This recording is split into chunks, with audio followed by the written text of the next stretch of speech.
hasta que las piedras clamen. Hasta las piedras clamarán. Vamos a estar leyendo, vamos a ponernos de pie y vamos a leer del libro de Lucas 19, del 28 al 40. Para referencia bíblica, este pasaje está en 4 evangelios y definitivamente el pasaje tiene diferentes versiones dependiendo de cuál es el apóstol que lo narra. Y en esta mañana yo quiero enfocarme en Lucas 19 del 28 al 40. Y dice la palabra de Dios: dicho esto, iba adelante subiendo a Jerusalén, y aconteció que llegando cerca de Betfagé y de Betania, al monte que se llamaba de los Olivos, envió 2 de sus discípulos diciendo: id a la aldea de enfrente, y al entrar a ella hallarás un pollino atado, el cual ningún hombre ha montado jamás. Desátanlo y traedlo. Y si alguien os pregunta por qué lo desatan, les responderás así: porque el Señor lo necesita. Fueron los que habían sido enviados y hallaron como les dijo. Y cuando desataron el pollino, sus dueños les dijeron: ¿por qué desatan al pollino? Y ellos dijeron: porque el Señor lo necesita. Y lo trajeron a Jesús, y habiendo echado sus mantos sobre el pollino, subieron a Jesús encima. Y a su paso tendían sus mantos por el camino. Cuando llegaban ya cerca de la bajada del monte de los Olivos, toda la multitud de los discípulos, gozándose, comenzó a alabar a Dios en grandes voces por todas las maravillas que habían visto, diciendo: bendito el Rey que viene en el nombre del Señor, paz en los cielos, gloria en las alturas. Entonces algunos de los fariseos entre la multitud le dijeron: Maestro, reprende a tus discípulos. Y él respondió, les dijo: os digo que si estos callaran, las piedras clamarían. Antes de Jesús llegar aquí, se pueden sentar, mis hermanos. Antes de Jesús llegar aquí, Jesús venía de Betania. Jesús venía de Jericó, seguido por una gran multitud que había presenciado 2 milagros. El primer milagro que habían presenciado era cuando Jesús resucitó a Lázaro, y el segundo fue cuando Jesús le devolvió la vista a los ciegos que estaban en el camino. Estos 2 últimos, cuando escucharon que Jesús venía, empezaron a clamar: Jesús, hijo de David, ten misericordia de nosotros. En diferentes versiones dice que era un ciego, y era el ciego Bartimeo. Pero el punto no es cuántos ciegos son, el punto es que clamaban diciendo: Jesús, hijo de David, ten misericordia de nosotros. Jesús dijo, la multitud era grande y indicaba. Usualmente Jesús no entró en el asno por coincidencia. Usualmente los reyes siempre escogían un animal fuerte. Podría ser un caballo de pura sangre, un elefante, un camello, porque eso representaba su poder y su influencia. Cuando Jesús escogió al asno, no lo cogió porque no había un caballo disponible, no lo cogió porque era el animal más que estaba más cerca. Jesús escogió al asno porque estaba escrito, y era necesario que Jesús escogiera al asno para llevar a cabo lo que estaba escrito y lo que había sido profetizado por el profeta Daniel y por el profeta Zacarías. La palabra de Dios nos dice en Daniel 9:25: sabes pues y entiende que desde la salida del orden para restaurar y edificar a Jerusalén hasta el Mesías el príncipe habrá 7 semanas, y 72 semanas se volverá a edificar la plaza y el muro en los tiempos angustiosos. El profeta Zacarías, en el Zacarías 9:9, nos dice: alégrate, hija de Sión, da voces de júbilo, hija de Jerusalén. He aquí, el rey vendrá, justo, salvador, humilde, y cabalgando sobre un asno, sobre un pollino, hijo de asna. Entonces es importante que nosotros entendamos que Jesús era intencional con la forma como Él entró a su entrada triunfal. Los ancestros silvestres de los asnos fueron domesticados en el siglo V antes de Cristo. Entonces prácticamente fueron domesticados para ser animales de cargas. ¿Por qué les digo esto? Porque es importante que entendamos y lleguemos al primer punto, que es de ser animal de carga. Dios elevó al asno a cargar la gloria de Dios. Entonces y eso es importante que lo entendamos. El burro era considerado un caballo castrado que era utilizado para empujar y para cargar. No tenía como ninguna utilidad más que esa. Y Dios me dijo, el primer punto, Marian, tienes que ser de las ataduras a cargar gloria. Porque ese animal estaba atado, ese animal estaba olvidado, pero Dios lo liberó y lo llevó a cargar la gloria de Dios.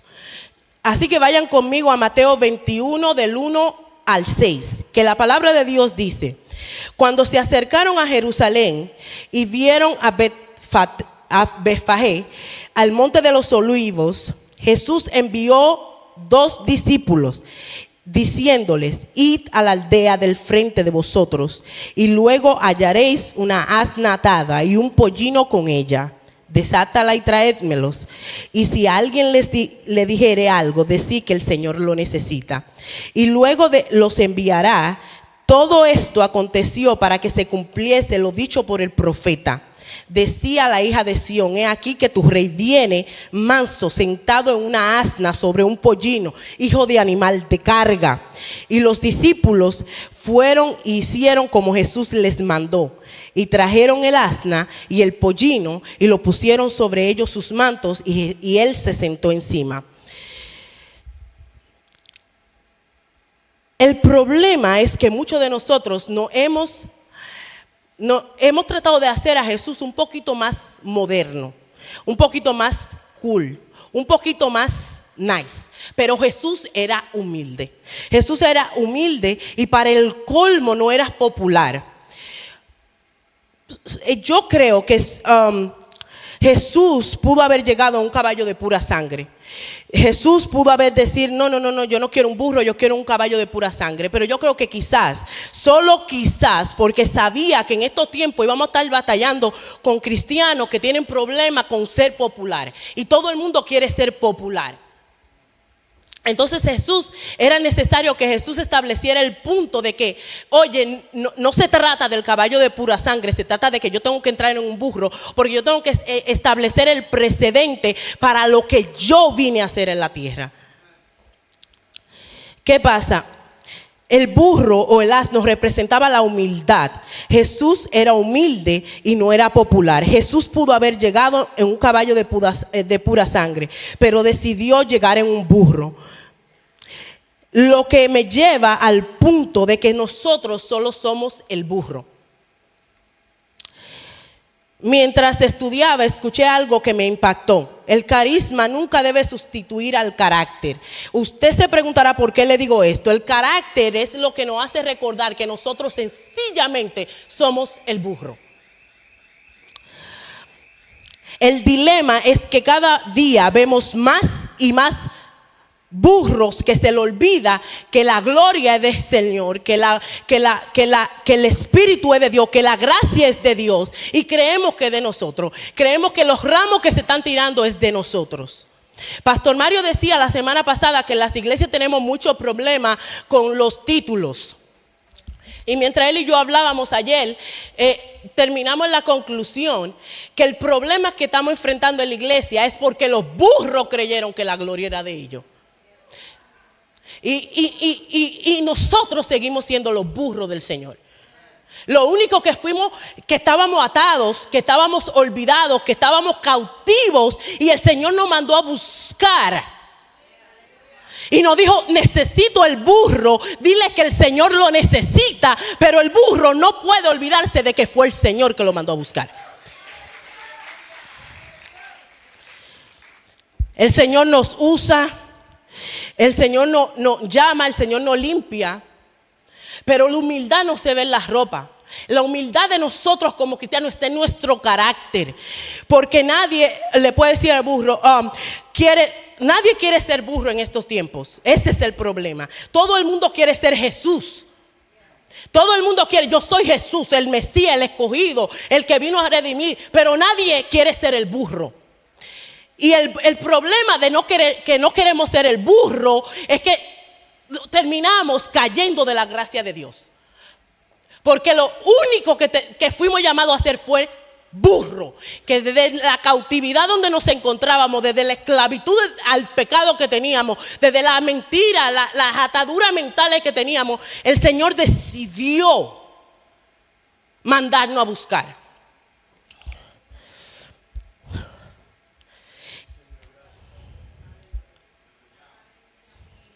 Jesús, al igual que en estos tiempos, anda demandando de asnos que digan, Señor, heme aquí.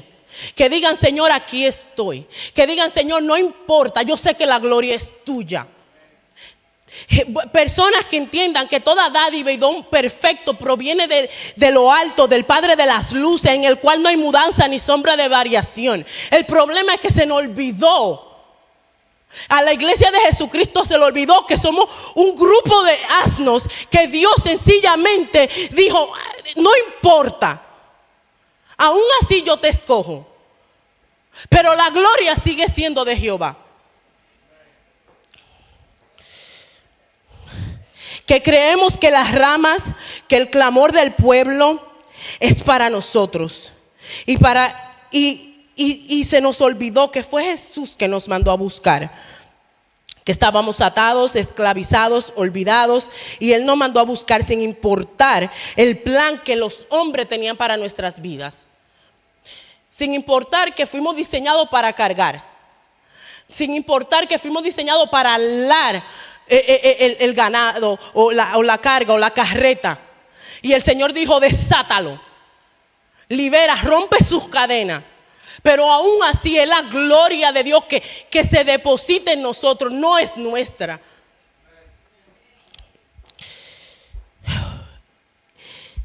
Ahora viene, una cosa es saber que somos asnos, y otra muy diferente es que todos los caballos de pura sangre entiendan la razón por qué Dios escogió un burro. Y cuando me refiero a ese punto, me refiero porque nosotros queremos que todo el mundo entienda por qué Dios escogió al burro. Quizá el caballo, el camello, el elefante no lo entienden. Pero Dios escogió al burro porque era necesario. Y Dios no puede escoger un animal que no está dispuesto a llevar la carga. Dios no puede escoger a alguien que le pesa ayudar a su hermano. Dios no puede escoger a alguien que sencillamente es muy grande para cargar algo más.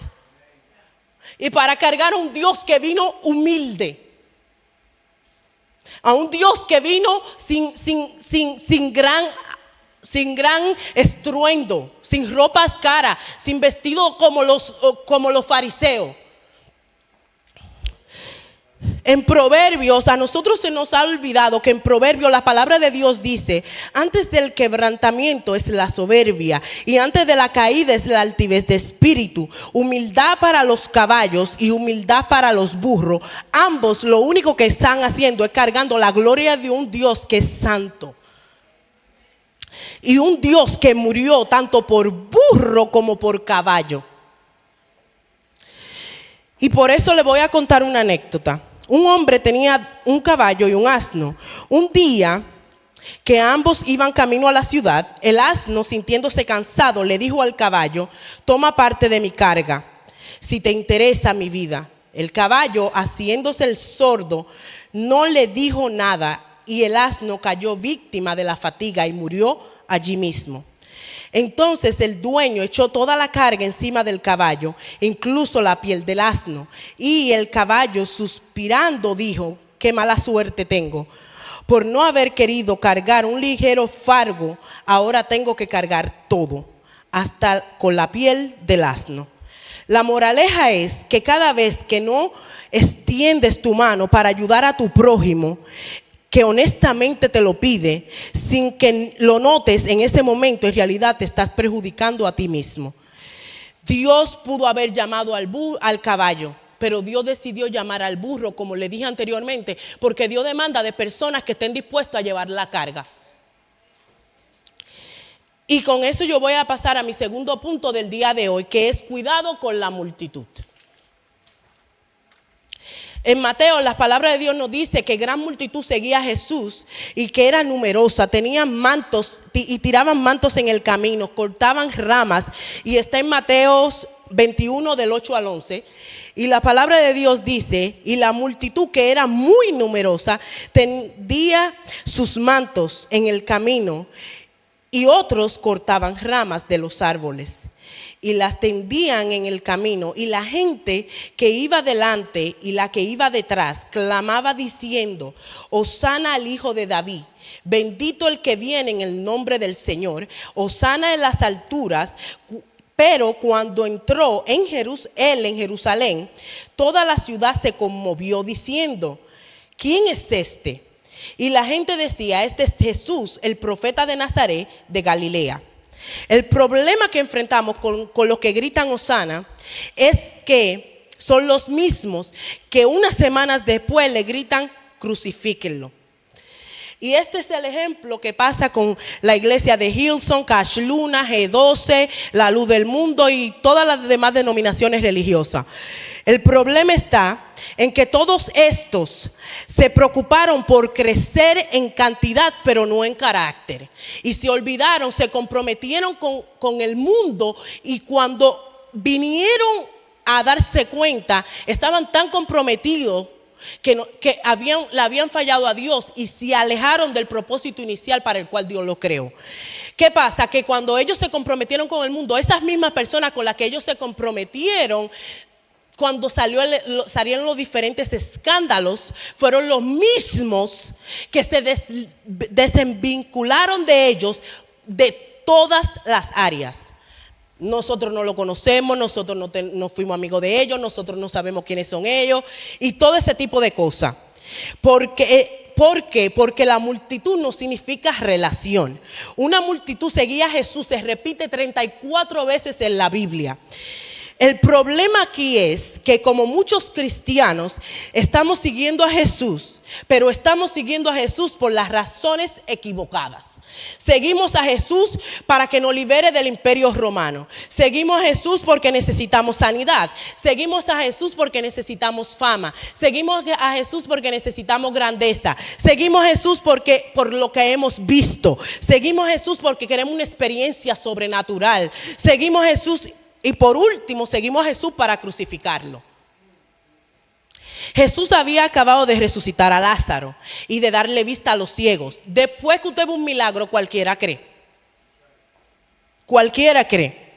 Jesús no le importaba ser popular, ni se distrajo con los gritos de la multitud. La iglesia ha fallado en enseñarnos que Jesús no era un genio en una lámpara, que vino a liberarnos del imperio de romano, que vino a libertarnos de todo eso. Jesús quiere una relación con nosotros. ¿Qué pasa? Que a mí no me importa quién es su favorito en la iglesia. Si usted vino aquí, usted no conoce a Jesús. A mí no me importa qué persona famosa usted conoce si usted vino aquí y usted no conoce a Jesús. Es más, a mí no me importa con quién usted se haya casado si usted vino aquí y usted no conoce a Jesús. Porque cuando la multitud llegó con Jesús, muchos ni sabían quién era. La palabra de Dios dice que preguntaron: ¿y quién es este? Oh, ese es el Jesús, el Nazareno. Yo no estoy ni segura de quién es, pero yo ando aquí porque todo el mundo anda alabando, todo el mundo aplaudiendo. Oh, ese es Jesús.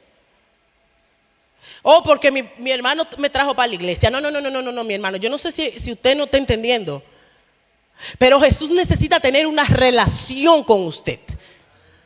Si usted sirve a Jesús por la experiencia que otro ha tenido con Él, o la relación de otro con Jesús, usted es multitud. Y es tiempo de que usted se vuelva discípulo.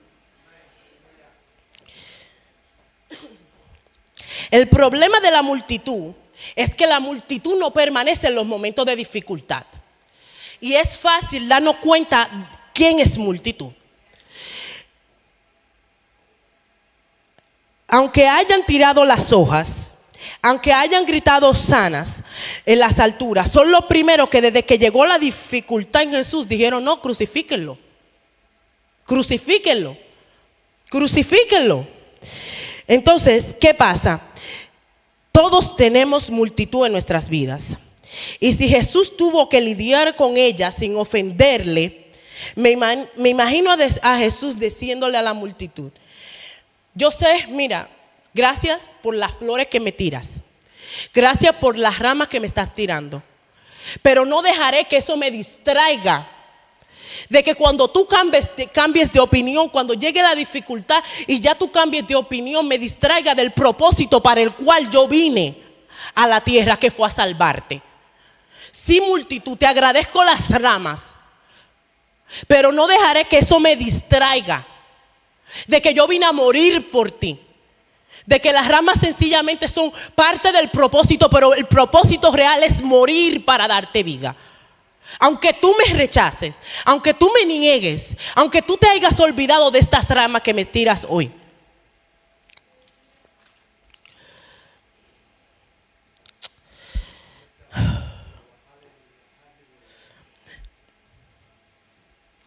Al final, Jesús sabía que la multitud no iba a permanecer en la dificultad. Jesús sabía que las ramas eran parte del propósito, pero no eran el propósito. Igual que nosotros tenemos que entender que aunque la multitud, aunque lo que gritan Hosana, Hosana, Hosana en las alturas, Señor, no permita que eso nos distraiga del propósito para el cual tú nos llamaste. No permita, Señor, que eso nos desenfoque, que la meta final era darnos vida. Y con esto yo voy a llegar al último punto, y es hasta que las piedras clamaran. Hasta las piedras clamarán. Lucas 19, 39 al 40. Y en este punto quiero enfatizar, porque por mucho tiempo hemos sido multitud, que hemos gritado sana. Por mucho tiempo hemos sido el burro, que no hemos creído que somos Jesús. Por mucho tiempo hemos sido los fariseos. Pero hasta las piedras van a clamar hoy.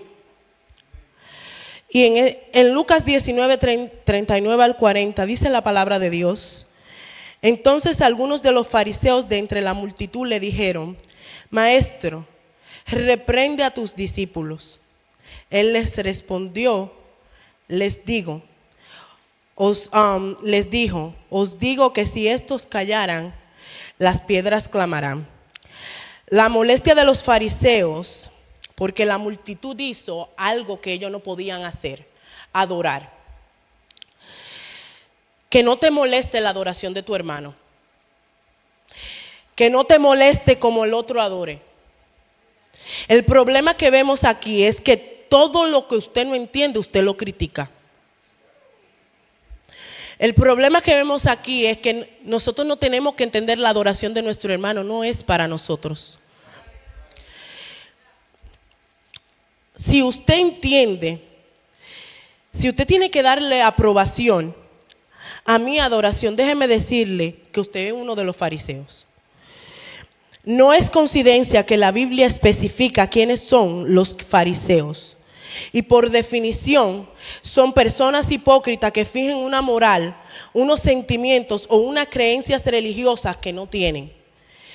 Persona que pertenecía a un grupo religioso judío de la época de Jesús, que se caracterizaba por observar escrupulosamente y con cierta afección los preceptos de la ley mosaica. En general, se interesaba más por la manifestación eterna de esos preceptos que por seguir la ley del Espíritu. Si estamos muy preocupados por guardar nuestra reputación, no se preocupe, las piedras hoy van a clamar. El problema es que la iglesia está llena de fariseos y pocos discípulos. seguimos a Jesús, estudiamos la palabra de Dios, incluso no la sabemos de memoria, pero no nos aplicamos la ley. Tan preocupados estamos por nuestra apariencia física que no clamamos. Venimos con carga, venimos con situaciones difíciles, pero estamos más preocupados porque se nos riegue el maquillaje que por la gloria de Dios que está en este lugar. La iglesia tiene que llegar a un punto en el cual no le importe su apariencia externa. No le importe si hay un miembro o si hay 15. Que no nos importe qué tan lindo nos veamos, que tengamos un clamor que salga de nuestro interior. Y mientras Sara cantaba, mientras orábamos allá atrás, mientras oraron para iniciar, yo decía, Señor, que salga un clamor de tu pueblo en esta mañana. Que salga un clamor. Cuando llegaban cerca de la bajada, dice la palabra de Dios, del monte de los olivos, toda la multitud y los discípulos gozándose, comenzó a alabar a Dios en gran voces y por todas las maravillas que habían visto, diciendo, bendito el Rey que viene en el nombre del Señor, paz en los cielos y gloria en las alturas. Si estamos muy orgullosos para reconocer la grandeza de un Dios que hace su entrada en este lugar cada domingo, no se preocupe, mi hermano, las piedras van a clamar. Yo hoy vine dispuesta a adorar hasta que la religión en mi vida, la religión en su vida, se salga de este lugar. Clamar hasta que las paredes, hasta que los muros caigan. Clamar hasta que mis hijos sean libres. Clamar hasta que el cautivo se le rompan las cadenas. Hasta que el ciego reciba su vista. Y hasta que el cojo salte.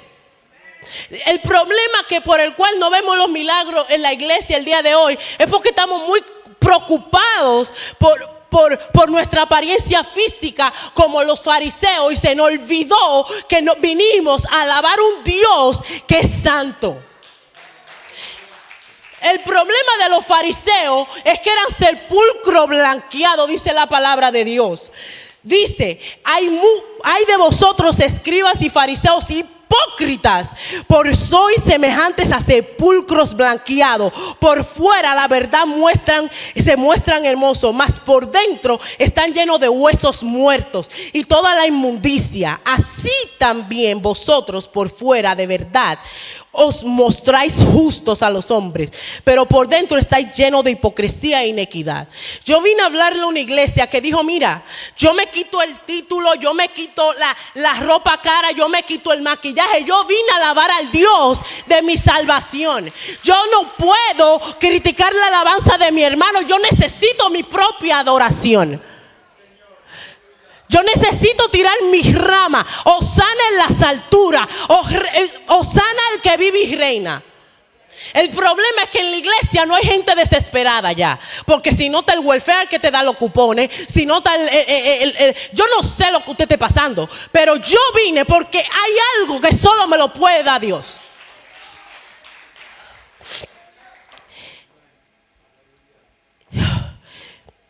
Y dice, yo le voy a llevar a la historia de Ana. Ana era la mamá de Samuel. Ana era una mujer que la compañera, ¿cómo se le dice? La otra esposa de su marido. Es complicado porque ahora no se puede hacer eso. Entonces, la otra esposa de su marido tenía hijos y Ana era estéril. ¿Qué pasa? Que esa mujer se burlaba de Ana. Esa mujer llamaba a Ana loca. Esa mujer, oye, Ana era el niño que ella le hacía el bullying. ¿Qué pasa? Que Ana estaba desesperada. Cada año su esposo iba con ellas dos a dar gracias a Dios y a entregar sacrificios. Cuando Ana un día ya se cansó, y aquí parece que los cristianos de esta época no están cansados de lo que el enemigo está haciendo en sus vidas. Y Ana se cansó. Y cuando Ana clamó, el profeta Elí dijo, mujer, ¿hasta cuándo estarás ebria? ¿Hasta cuándo esa mujer está loca? Porque Ana gemía en su espíritu y se le movían sus labios, dice la palabra de Dios. ¿Qué pasa? Que cuando él le preguntó a Ana, Ana le dijo: no, maestro mío, tu hija ha derramado su corazón delante de Jehová. Y yo necesito hablarle a cristianos que digan: Señor, no importa lo que yo esté viendo delante de mis ojos, hoy yo decido derramar mi corazón delante de Jehová y clamar al Dios de mi salvación, y clamar al Dios que puede romper las cadenas que atan a mi familia, que me atan a mí. La diferencia de ayer y de hoy es que no hay desesperación. Cuando Jesús, antes de Jesús llegar a su entrada triunfal, habían 2 ciegos. Y esos 2 ciegos gritaban: Jesús, hijo de David, ten misericordia de nosotros. Y la gente le dijo: cállate, porque es necesario. Cállate, que me estás distrayendo mi adoración. Cállate, que tú, eso es emoción, eso es locura. Cállate, que eso no le agrada a Dios. Pero a mí no me importa si te agrada o no te agrada. Yo sé que mi Redentor vive y del polvo me levantará. Y yo hoy vine a levantar un clamor al Dios de mi salvación, al Dios que te ve en la cima de la montaña, pero que no se olvidó de ti en el valle, al Dios que levanta muertos, al Dios que le devolvió la vista a 2 ciegos que estaban desesperados. Yo no sé qué ciego usted está viendo, yo no sé qué enfermo usted está viendo, yo no sé cuál es tu situación, pero yo le sirvo al Dios que dice: mira, levántate y anda. Y el ciego se regocijaba, y el ciego salió alabando, dice la palabra de Dios. Y yo hoy vine a clamar, porque cuando yo clamo, mi Dios escucha. Su oído está inclinado al clamor de su pueblo. Entonces yo dije: Señor, ¿por qué Ana gemía delante de tu presencia? ¿Por qué es necesario gemir ante la presencia de Dios si lo que usted quiere que Dios haga sea grande? Y de Ana nació el profeta que coronó a Saúl y que coronó a David. El profeta que tuvo agrado delante de los ojos de Dios. Y ese es el tipo de bendición que yo quiero para mí.